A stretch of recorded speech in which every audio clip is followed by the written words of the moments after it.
कब्जा माफिया का सुन लें जी।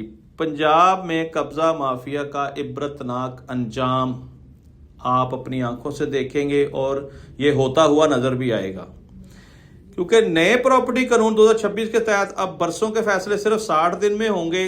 और सबसे बड़ी तब्दीली ये कि अब सबूत मालक ने नहीं, काबज ने देना है। ये अभी मैंने आपको बताया नाज़रीन। इसके जब साबित हो जाएगा कि नजायज काबज कोई शख्स किसी जमीन पर बैठा है तो उसको 10 साल कैद और 1 करोड़ रुपया जुर्माने की सजा होगी।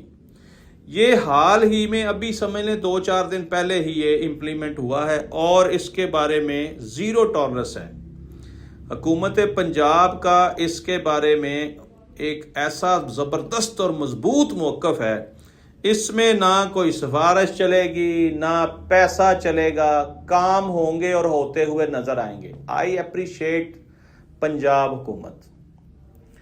पंजाब हुकूमत इस वक्त क्रेडिट की मुस्तहिक है, क्योंकि ये वो काम है जो आज तक किसी ने नहीं किया। उसकी सबसे बड़ी वजह है जो लोग पार्लियामेंट में बैठे होते हैं, MPA MNA जो भी हैं, यही तो सारे कब्जा ग्रुप हैं, यही तो कब्जे करके बैठे होते हैं। फिर ये किसके खिलाफ कानून साजी करें, फिर ये किसको गिरफ्तार करें, ये किसको सजा दें, किसको जुर्माना करें। अब तो ये आप समझ लें कि इस हमाम में सभी नंगे हो गए।